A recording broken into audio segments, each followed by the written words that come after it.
how could I use this? What would be challenging? How could I change this? How could I tweak it? Because after every activity that we're going to model, and hopefully we'll get to 3 of them, we will have 5 or 10 minutes or 5 minutes of actually, okay, what did you think? How might you change it? How would this fit your setting? Etc. like that, in a very typical reflective Pardes fashion, if those of you remember that. So we're going to jump in with the first activity, which is the greeting, the hello, an opening. And so I'm going to ask Ruvain to please open the whiteboard for us. If you can share the whiteboard. And on this whiteboard, there are, everyone who's here can participate. There are there's an annotation tool. I will tell you, first I'm going to tell you what I would like you to write on this whiteboard, and then Penny will tell you how to access the annotation tool. I will also put the directions in the chat. What I would like you to do is to write your name and perhaps, and one word or one something, phrase that has given you some chizuk over these last few months. Name, a little chizuk. And you can do your name in any way. You'll see what the annotation tools allow. So Penny, do you want to tell them how to access that? For those who aren't familiar, the whiteboard feature on the top of your screen should be something that says view options.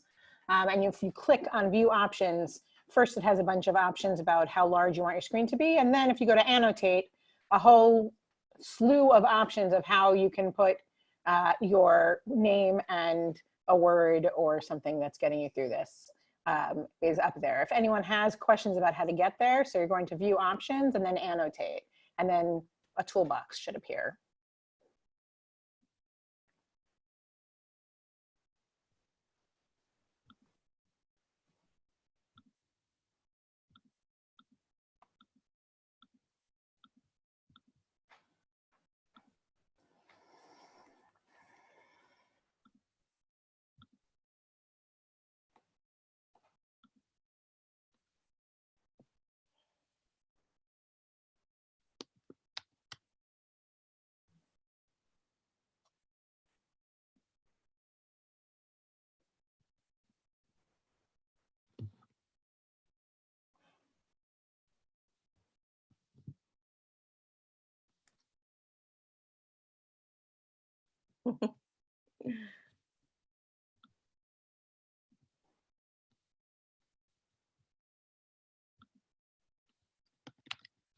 You can comment on, it's nice if you comment on what somebody writes. You can put a star next to it, or you see the stamp. There are different stamps you can do on something that you really think, yeah, this is a good idea. Iva, can you tell me a little bit more about thank you? Oh, unmute when you have to unmute, Iva. So to unmute, I just realized you have to get out of the annotation. Yes, correct. Okay, I haven't been using Zoom. I've been using Google Meet. Okay. So I'm in a very different position as many of you. I'm teaching public school. I'm certified in both English and special education. I just graduated from Teachers College at Columbia. Just a little background. Yeah. And I am still teaching Jewish studies. I'm teaching in a Hebrew school every Sunday. I've been doing it for a number of years now. So what's the thank you? Yeah, I'd love to hear about the thank you. Right now I'm working with 5th and 6th graders with learning disabilities. And I have one student who's been having a really rough time with the transition from in-class support to computer-based support. And I set up meetings to have one-on-one with him a couple of times a week. Wow. Like half an hour, let's powwow, let's go through what you have to do during your school day to make sure that you're hitting all the assignments that you have. And Mom wrote back that not only was he able to get through all the work, but he felt really, really happy about himself and proud of himself. Wow. And he felt like after our conversation, he really kind of, he was just doing better. He was doing really, really well. So she wrote thank you in like huge letters. And that helped you get through, right? That's such absolutely. a huge thing. Yes. Absolutely. Okay, I know we're going to go a little quickly, but you just take a look at this take a look at this whiteboard for a second, and makes me smile to look at it. Dana has her kids, and Laura has yoga with Hannah. That's so cool. Aki walks with friend. Oh, just take one more second. And then I'm going to have to ask Ruvang for you to close the whiteboard, and let's go back together for a second so we can process for a moment. So can we use this? Could you use this? Might you use this? Somebody want to just like raise their hand? I think I can see almost everybody. Just if you're thinking about how you might figure this out, or how you might incorporate this. Anybody have any idea how you might do that or might want to do that? Yeah, Iva, yeah. Dana, come on. One thing that we had done when we were still in the building is we would have these kind of silent conversations and mimicking a daf of Gemara, where someone would write like a pasuk or a Rashi in the middle of the page, and everyone would comment around it, and you could comment on a comment, and it was really nice. So it kind of reminds me of that type of conversation that you could have wordlessly through a virtual template, which I love. One thing though that we've been struggling with, and we are using Zoom, is helping students maintain decorum and follow classroom expectations when parents are not necessarily in the room to say, that's not really the kindest thing to do right now. We have limited our chatting abilities. We've limited name changing. We've limited virtual backgrounds because we found all those things to be distracting. Right. Obviously, we would have to set expectations if we were to do something like this, the possibilities that it would open. I will say that there is options for erasing. There's an erasing option. Good to know. So if you are the host, yes, no, that's really, really important. You have, as a host, you have a little eraser icon, and you can easily, you can erase what if something inappropriately does pop up, which certainly could happen, and there is that option. Thank you. Okay, so we're gonna transition from this type of activity that you could do to discussion. And to do this discussion, in order for us to, I'm gonna facilitate a discussion with you. I'm going to put in the prompt, I'm gonna type a prompt in the chat. And after you see it, I would like you, read it, give yourself 10 to 20 seconds to think. And then I would like you to start, first we're gonna just move in the chat. Respond to it in however you'd like, right? Respond to the prompt in the chat first.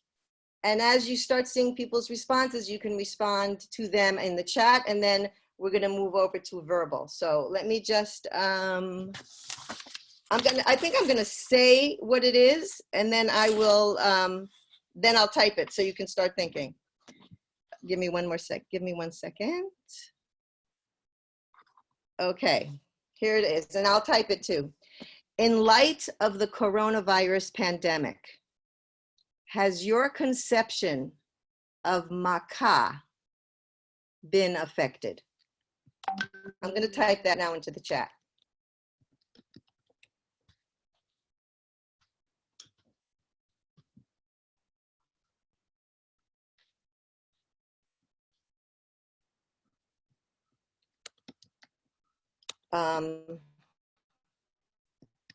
I'm not going to take the time to write in Hebrew, but I should write in Hebrew. I just don't want to take the time right now.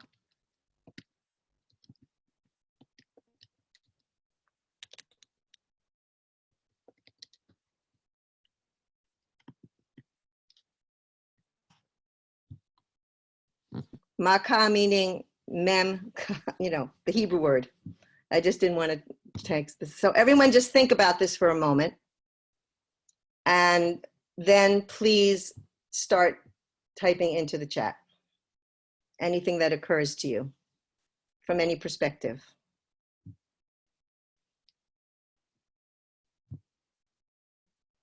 Haley, in response to your question, what I can do, you can type it into the chat on my chat and then just cut and paste, because it won't appear unless everybody, I can put it into my chat and hold it there and then post when the time comes. So yes, you can post the question, just don't post it until the time. I just didn't do that this time.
Hmm. Okay. Let's just take a, I hope you're reading through what some of these people, from some of what our people are saying. Jonathan, you want to just expand a bit on what you wrote? Now we're gonna come together and kind of look at the chat at the same time, look at each other. Yeah, so I've thought a lot in the past 2 weeks of how I really don't care Sephardi Ashkenaz. I just want to be with people right now. All the chatter within Beit Knesset of the small differences of like the 1% of the Siddur that gets so much traction and causes so much strife. Like I'd rather just not even think. Like I'll daven with the art school Siddur if I could pray with Minyan right now. You know what I mean? Oh Like my God. that's been a lot of thinking. And then secondary to that is also just the social interaction when we're with people is like, why did I always carry my phone with me or like ignore people? That's like the second thing. Wow. So you're sensing this loss. You're feeling a loss of. I can't even have that argument in Beit Knesset right now. You can't. Torah reading, you know, how we pronounce things, none of that matters right now. Wow. Okay. Well, Hannah, what do you want to, I don't know, Hannah, your response seems different than Jonathan, what Jonathan just said, because you're kind of almost saying the opposite. What do you mean? You have to unmute. You have to unmute. Sorry. If I ask you to speak, then you always, sorry, always please unmute. It's funny. I tell my students that every day, and I Yeah. Right. I took the question as meaning what do you think about that is new? So that is new for me to think that a makkah can bring everyone together. It's new. You think it can? Yes. Really? How? Okay.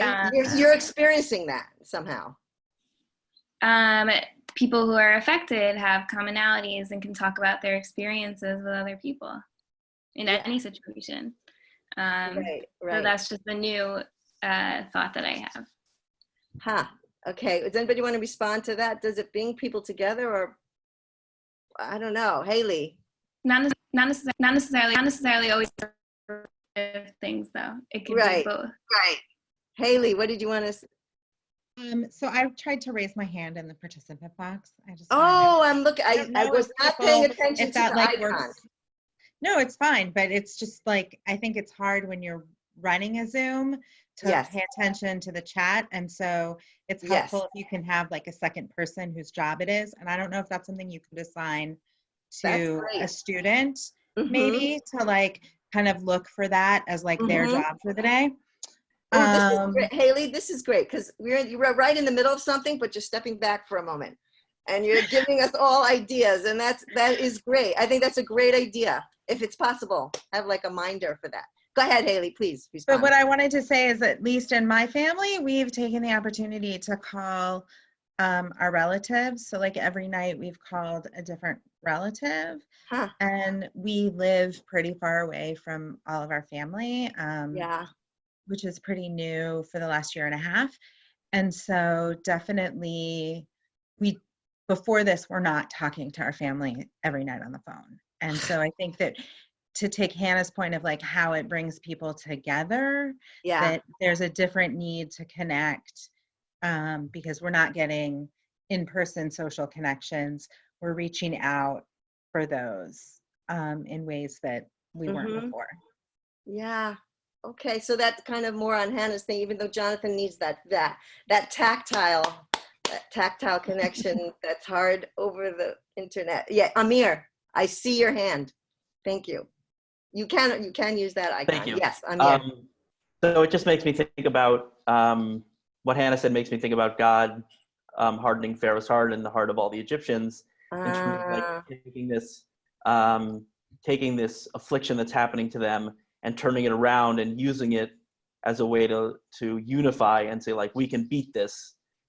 Which is, I think, a big trope that's happening right now around the world is like, we can beat this thing. It's like, are we hardening our own hearts? Is God hardening our hearts at the same time as, if you do take a theological approach to somehow this being a makkah, are we in that position of having our hearts hardened right now? Oh my, is this resonate, or people understand or want to comment on that? Is this a hardening? Is that what you're like wondering? Is that what's happening? I don't know if I'm wondering if that's what's happening. I just, in terms of You're what noting it. I'm noting in terms of what Hannah said, and Pharaoh's heart being hardened and the hearts of the Egyptians being hardened. Yeah. And what does that say about if you are taking the approach that this is some kind of makah, then that has theological implications as well. Right, it does. Who's the Pardes Institute? Who wrote from Pardes Institute? That's me. Okay, can you? All right, Pardes, could you please expand on what you wrote here? Because it's reminding me maybe a little bit of I don't know. It's giving me something from Amir. It feels like maybe connected. What do you think? Yeah. Well, first of all, I have to say I'm not speaking on behalf of the Pardes Institute. Pardes Institute. Okay. Ruvain, yes. It's just Ruvain wondering out loud. So look, I'm wondering if there is such a thing as, if there's hashgacha pratit, right? That there's, that God's responsive to the actions of people individually and in humans in general. Like what's the message? Right. How should we be living our lives differently? And that's for me what the word makkah conjures up, that you're getting a potch. Something. Because you did something. Yeah. It's interesting, right. Marielle, you have a whole different response from this, which is nope, not at all. Not at all. I see a makkah more as a punishment to the Mitzrayim. Right, that's what Reuven was saying, right. I don't think God intends to punish so many good people. It's just a fluke. It's a biological fluke. I learned a long time ago from actually a doctor. We were treating a family and he made me change my mind. I asked why God will send this to this person, and the doctor said, you know what, I don't think God wants any good person to suffer. You are part of the 1% fluke, and this was the fluke. So I try to divide really well what God means to send us. That one has nothing to do what he wants or she wants or whatever wants to send. It's just the fluke that we have to get over. That's all. I guess it depends on perspective. I don't know, Sefi, what do you think about that? What Marielle just said. I don't know. I don't think I raised my hand, but I see what's happening here. We just were cold calling a little, huh? Yes.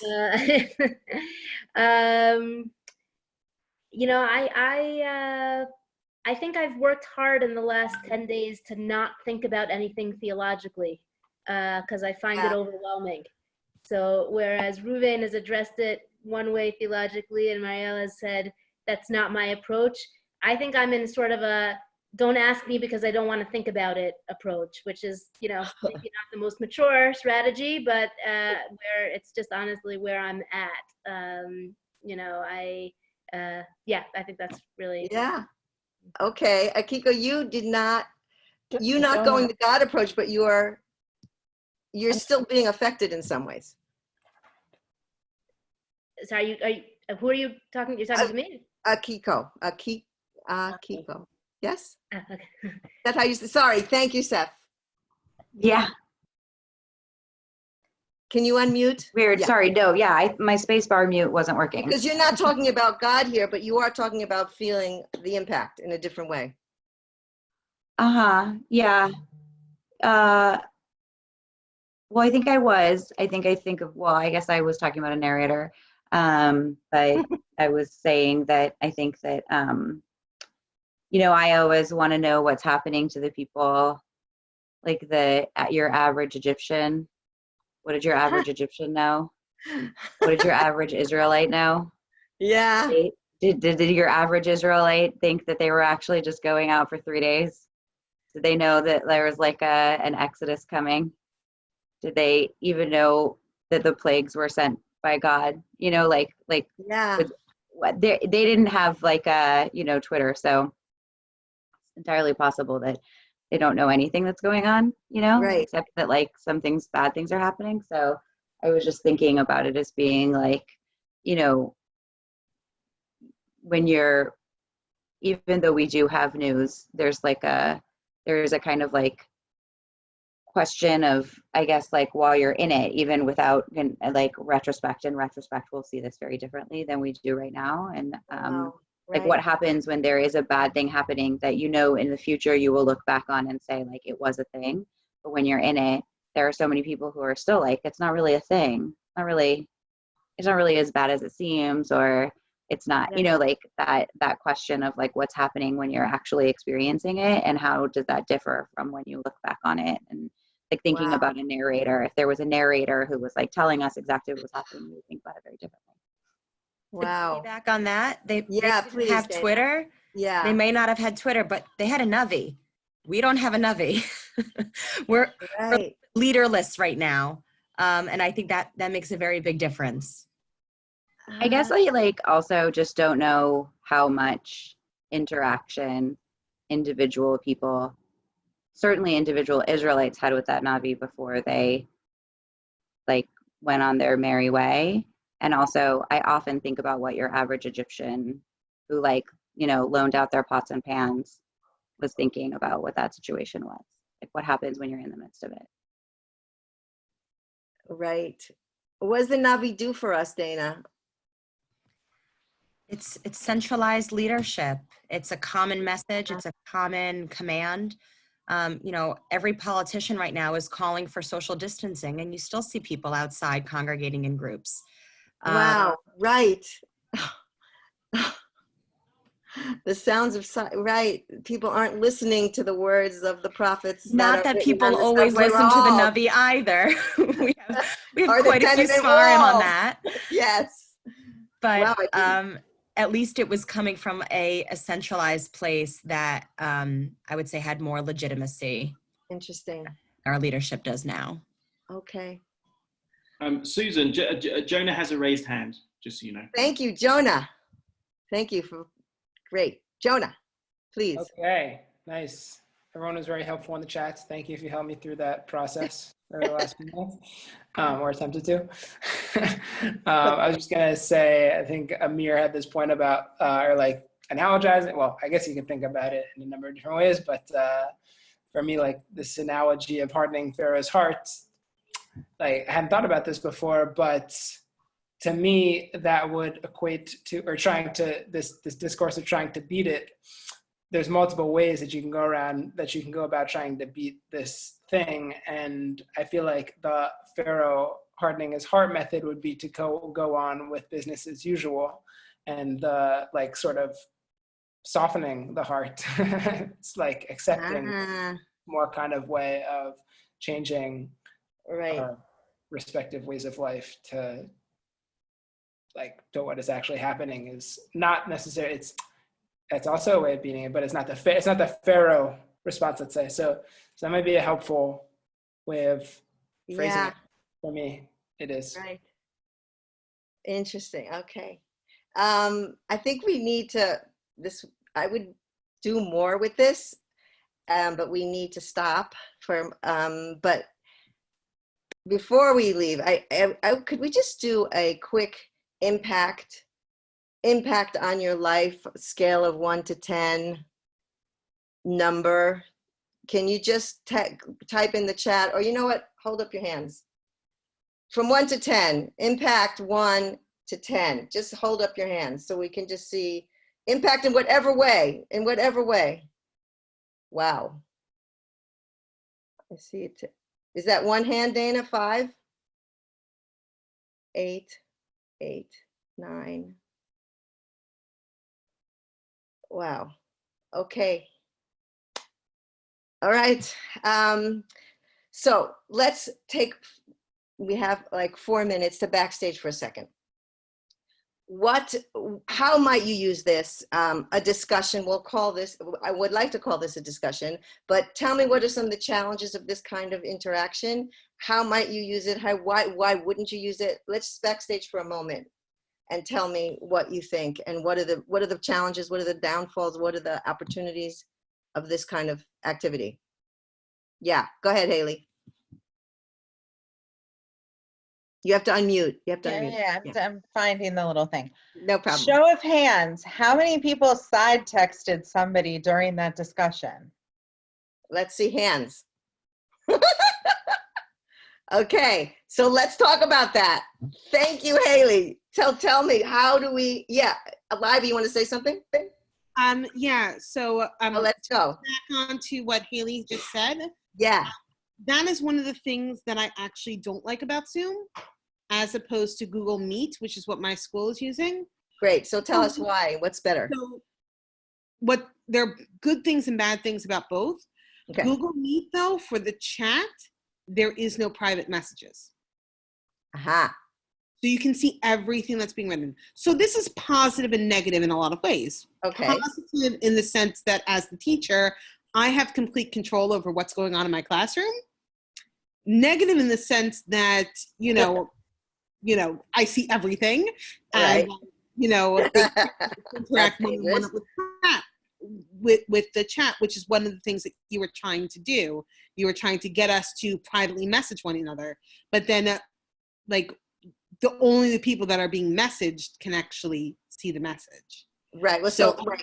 Yeah, keep going. I see also, Laura, I see your hand and I'll have you go next. Keep going, Iva. Finish. I'm sorry. So that's basically what I had to say. The other thing that I note about this, there are some really good things too, like the raising hand button I didn't know about.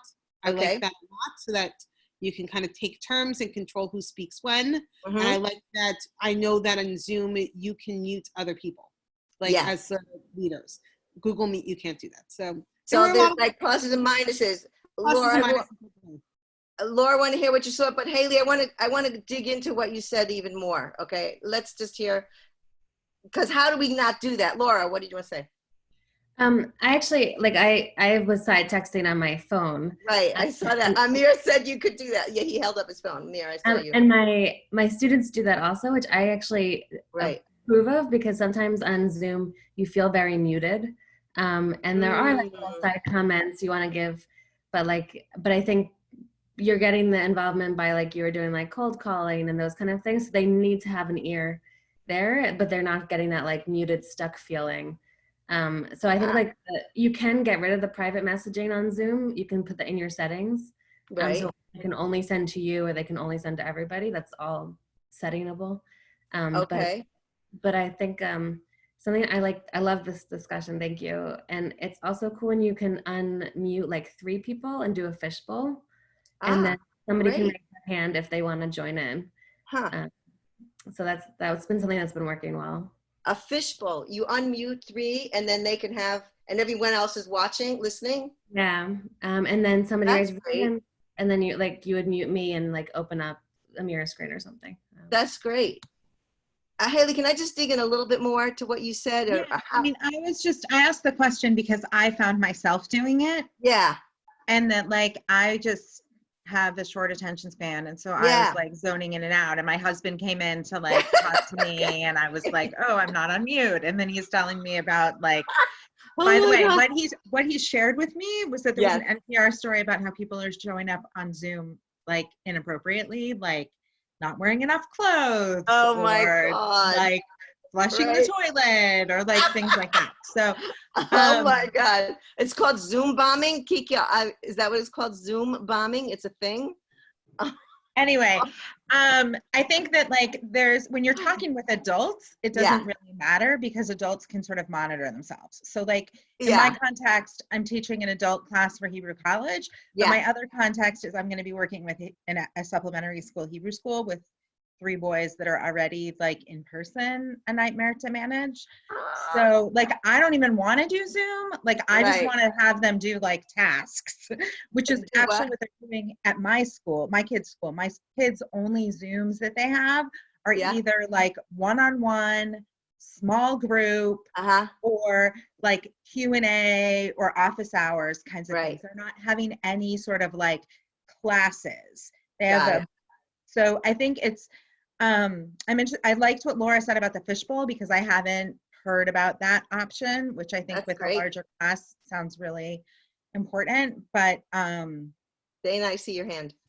yeah, I was just trying to sort of highlight something that No, I it's was great. experiencing as a listener and kind of like what I imagined, Yeah.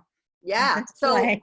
no, thank you. This is exactly, we're here to like help each other. So this is fishbowl, maybe more provocative questions, more polling, cold calling, mute. Yeah. Dana. And then we're going to move on to the third activity. Yes. So just to give context, I'm the head of K3 at a school in Brooklyn. So our kids are either illiterate or semi-literate, and they don't really have full control over the features. And when they do, they tend to they're curious, so they want to explore it. And they're not even necessarily doing it obnoxiously, though some are. Okay. But because of that, I just want to let you know some of the features that we've discovered, which you can do from the website only and not through the app once you're already logged in. Okay. So number one, you can make it so that you can only chat with the host. And that way, if you want to give a do now or something like that, the kids are only responding to the teacher. And then the teacher's going through, oh, that's so interesting. Hannah said this, Susan said that. Okay, now. And that way you don't have the issue of them typing to each other, poopy, poopy, poopy, poopy. Right. Yeah. Oh my God. Okay, yeah. Another thing we noticed is the waiting room to prevent the Zoom bombing. The waiting room is great. You decide who you're letting into your room. You can also say to a child, actually, you're not supposed to be in my lesson right now. Therefore, I'm going to remove you from my room. The only thing is if a kid comes late, you have to see who's in your waiting room so that you can let them in. Great. Or administrator who's trying to observe your lesson who can't get in. And the last This is great. Okay. with the muting, there's also a setting that you can make it so that only the host can mute and unmute other people. So they can't also then unmute themselves to say things like poopy, poopy, poopy. And you can decide when they Really, that's an issue. Okay. I mean, with second and third graders, yes, that's yes, been of an course. issue. Yes. Oh, those are great. I hope that you got some of this stuff. Maybe Ruben, you could type some of these ideas. There's just so much that you just said and that people are saying that I think I didn't even know that, that Zoom offers. Okay. And Google, what was the other one? It's the Google, which is who uses? Yeah. Okay. Sorry, I have one thing. So I don't have the hand. I usually do. Now I don't. But I use a lot in my class, middle school, the break rooms. The breakout rooms.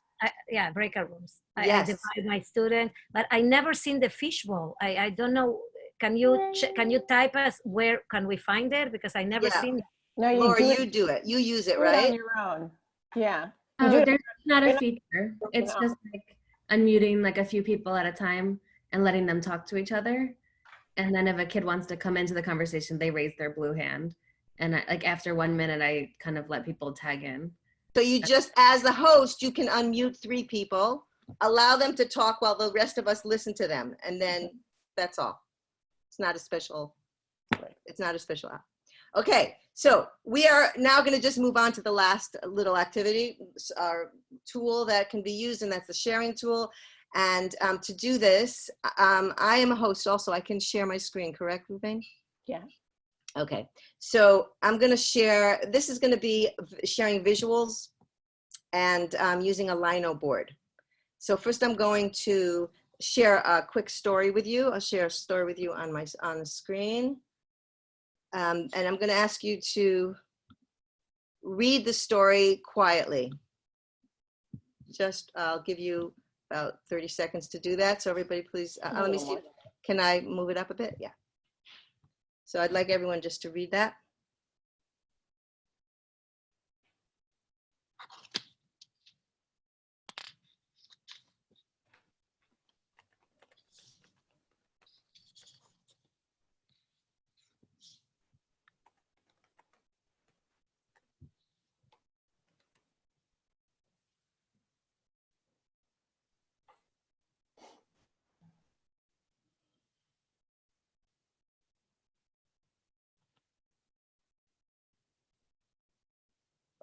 Okay. So I'm going to stop sharing unless everyone has finished, I assume. Okay. we'll assume this exercise is in the context of where this story is a part of the curriculum. I believe that this story believes there's an interaction between a person and physical space, and that the context for approaching holy or sacred space can be very individual. So I'm going to ask you now to go choose an image, and I'm going to ask Penny to show you how to do that. You're going to, if you see, Penny just put in lino board. This is called lino board. We're going to click on this. In a moment, I'm going to ask you to go on to open a new window, find an image that can be sacred space for you, either a photo or something on the internet. Okay, Penny, do you want to explain how this is going to work? Sure. For those of you who have not used lino board before, this is what it looks like. It's basically a very large bulletin board. And the way it works is that you pick a sticky note. 1 second, let's get back. Oh, sorry about that. You pick a sticky note in the canvas that you're all should be on your computers when you, second, let's get there. You pick a sticky note, and it works like any other bulletin board. So you can either pick a sticky note and write something on it, or on the bottom here, you can add a photo. The little glitch with Lino is that you can't add a photo from a URL. It has to be saved on your computer. So it asks for a file. So if you have a picture of sacred space, of a place that you think is sacred space, you can just pick from your computer. And if not, find something online, save it to your computer, and then upload it to your Lino board. So you'll get something like this. You choose a file, upload it, and then press post, and it will post it for you. And once you see that, then you should look at everybody else's and kind of and find out, oh, I keep doing the same thing, and find out if there's something that you relate to, or you have a question about someone's sacred space, then you can comment on that as well. Please post a picture and then take a sticky note and write your name next to the picture. Do you have an example, Penny? I do. I was trying to get there. Right. But my mouse and I are not getting along right now. So I will get there, and I will reshare. I will stop sharing my screen, and I will reshare and show you what that looks like. But anyone who's gone to the page should see the example. We're gonna give you a few minutes, like a minute. We'll see how long. I'd say 2 or 3 minutes. I think it'll take. Yeah. See if you can do this. Does anyone have more questions about how? If you have any questions, you can either put them in the chat or you can just ask. I'm happy to help you.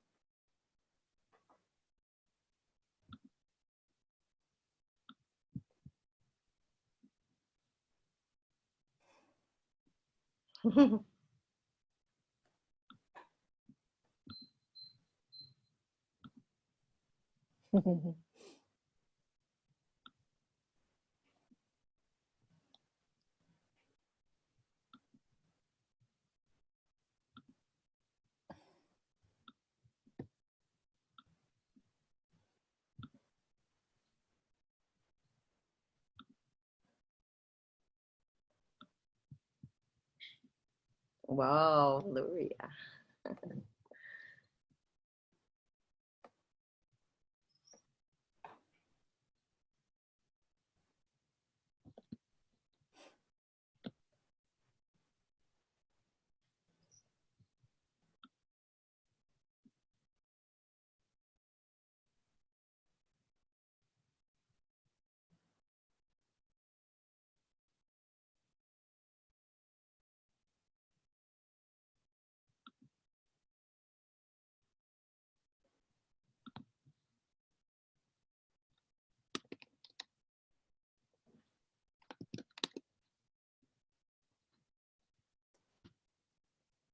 When you're done, if you can just raise your hand, either physically or with a little icon, that'd be awesome.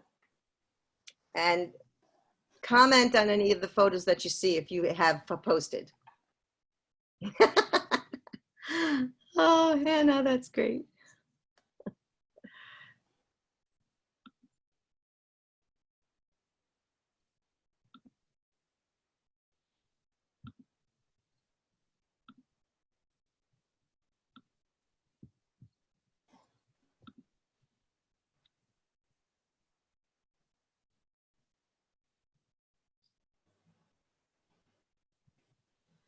Wow.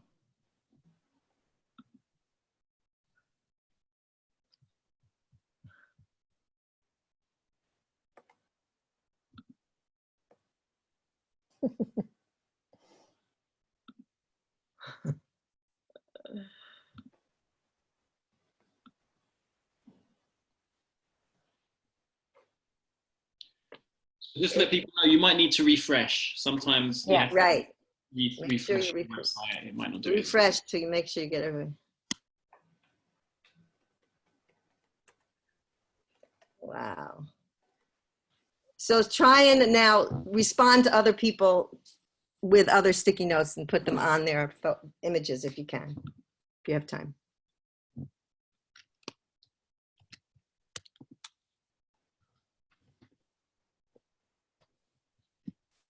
Susan, Hannah has a question. Hannah has her hand up. Okay, Hannah. Yes.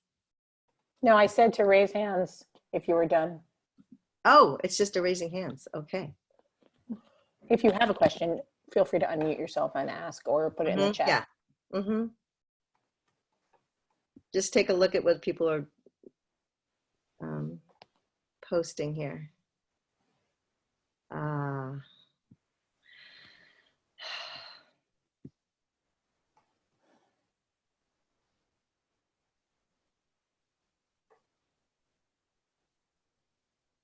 Wow. Sorry, I have a question. Yes. How do you comment on Yes. something? The same way you would, you put your name, take a sticky note. Oh, just doing a sticky note. Okay, thank Yep. you. Yep.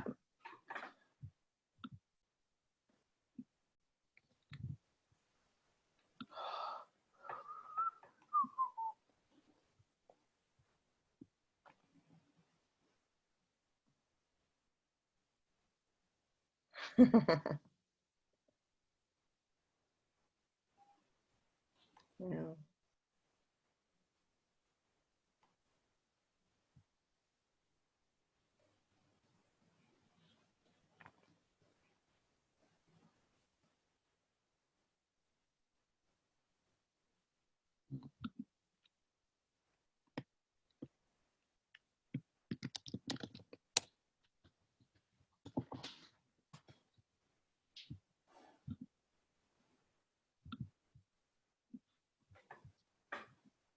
Okay.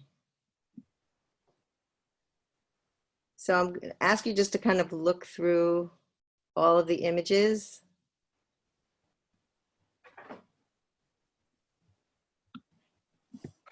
And I'll come back to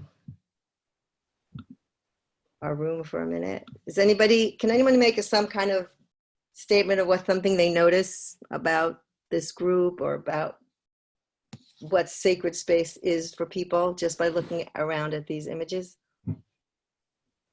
What do you notice? What do you think? Are all these hands up saying no? Or saying they're finished? Jonah, what do you notice?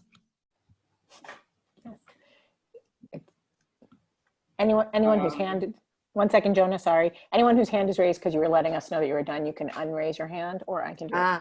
Right, okay. That was me, but I'll just say I saw a mix of nature and human beings. Right. Mariel, you kind of, is this like a summary, Mariel? Do you see that all about connections everywhere and everything? What do you mean? Even so it's, at least to me, all this was about being more connected. Everybody puts at the top to being connected. Some people connect to nature, some people to other people, but the highlights were all about connection. What makes you feel connected? Yeah. Which, by the way, I listened to this TED talk, and there was the #1 how to live a long life, and it wasn't about medication, it wasn't about doctors, it wasn't about flu shots. The top one was about connection, being connected to people, and to me, it's all about. Even if you're isolated, and Haley, you're looking up at a tree, right? Are you connected? What is that? Do you connect with nature? Yeah, you just found it. Yeah, I just was looking for something. Okay. With trees. Okay, so let's step out of this for a second. Can you imagine using this tool in any way I used it for a particular, I'm just looking at what Iva said. Iva, can you just say it out loud and explain? Yeah. Again, I come at things very, very differently these days. Okay. I just really loved Marielle's point about connections, because the story that we listen to is really about connections as well. Yes. So all of our pictures dealing with kind of connecting in some way, in some level, as you are, rather than yes. like, yeah. And respecting that. Yeah. And so when I've used this with 18-year-olds. I've used it with 13-year-olds. I've used it online. I've also used it in person. What I get out of it and my backstaging is, for me, it's about creating a sense of community within our differences, and appreciating that there are many different ways, but there's usually an underlying thread that does connect us all. And also seeing that and feeling that even in the room, even in a room like this, when I look across the lino board, I don't know, I can feel more connected to people. But you don't have to use it just for this. Can you imagine using the lino board for any other reasons? Or I know, Penny, you've used it, right? Yep. Can you give any other ways you've used Yeah, it, or the I actually, challenges of it? right. I use lino boards and Padlets. I chose not to use Padlet because Padlet kept crashing when I was using it now, because apparently it is very popular. The benefit of these, of both of those things, are they're virtual boards, but you can be very visual.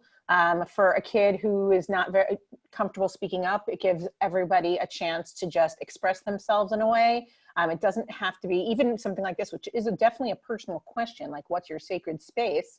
It's not quite as scary, I think, if you can pick a picture and put it up instead of writing out what I think is a sacred space or what I feel is a sacred space.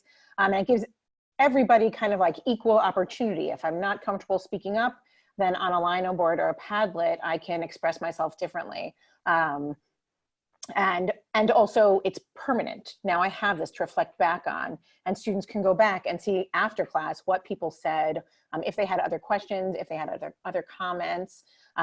You can even use it again in the next class and say, well, here's what we talked about last time and what you thought. Are those still your feelings? Do you still feel that way about this?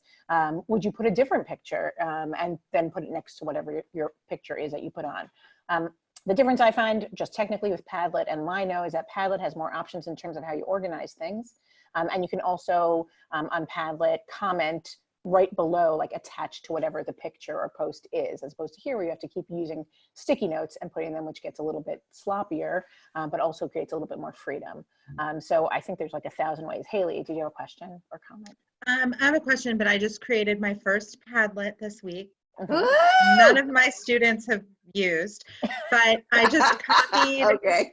texts from Safaria, and then gave instructions about sort of how I wanted them to interact to create, again, a class that involves less Zoom yes. and more like interaction. Asynchronous, yeah. Asynchronous, but yeah, but something that I thought is different than them just writing me something, but an opportunity for them to post pictures or video clips or comments and on the text. And it was demonstrated on like another thing that I watched. So yeah, it's also great because you can upload videos. So you can even have students answer things after class from their phone or whatever and videotape themselves, and then upload it to a post that everyone else then can watch. Which for lots of people is also much easier than expressing themselves in person. So that's some of the ways that I use that. Is that like Flipgrid? Flipgrid's a little bit different, but that's also another platform that you can use to interact. Yeah, this is more like, really it's a virtual bulletin board, and it lets people add to it and like kind of add their own flavor to it. Iva, you were shaking your head. Does it mean that you've used Padlet a lot? Yes, I've used Padlet a lot, both as an English teacher, a special educator, and a little bit as a Jewish educator as well, at the very like tail end of when I was leaving day school. So I use it a lot for either my do nows or my exit tickets. I find it's a great resource. It gets them kind of thinking about things in different ways. It gets them to kind of write something very, very quick, jot something down, and then I'm able to save it and kind of look over their answers if it's an exit ticket to see where they're coming from, or if it's a do now to kind of use that as a jumping board off into my next lesson. So that's Great. how I use it. I actually think I prefer Padlet because it's much more organized, and you can comment directly on, and you can add pictures on your actual posts. You can add audio clips on your post, which is great if you have students who aren't good at writing or who have 504s where they're not like necessarily supposed to do a lot of writing. They can give their answers orally. They can do that through Padlet and actually put up via speech. So yeah, lots of things like that. Padlet is definitely a little more user-friendly with more options, but the whole crashing all the time thing took that off the table for right now. Having the same problem right now. So. Jonah, you just asked a good question. Do you want to just tell them about this tool in case anybody's interested before we have to get off? Or what you know about it? If anyone, you can, instead of just watching a video and then asking questions afterwards, Edpuzzle lets you like insert questions into the actual video itself. So right, and then each individual student can answer. What's that? Yeah. Each individual student answers the questions, like it's right next to the video. Yeah, it's using they have to be on a personal device. Cool. Okay. Penny, any other last words? I'm so glad all of you came. We're here if any of you want any help, advice, want to brainstorm. I'm sure for lots of you, this is not how you envisioned teaching. And we are really happy to help. If you have ideas of other webinars that you think might be helpful, feel free to be in touch with us. And there are lots of resources on Pardes' website, both for teachers and for personal use and for planning your Seder. So, feel free to help yourself with that. The link to LMOD is in the chat. This was recorded, so hopefully we will post that somewhere also in case you want to listen to it or pass it on to somebody. But thank you all very, very much. And thanks to Reuven and Susan. And thank you, Reuven. Be well, everybody. Yeah, carry on. Happy Nissan. Happy Nissan. Thanks, everybody. Bye. Bye. Bye. Hey, put that on a shirt. Hi, Yonatan. Oh. Alana, she said to say hello. She's doing work in the other room right now. Okay, send her my love, please. Okay, bye, y'all. Be well. Bye. You too. Bye, everyone. Bye. 1 second.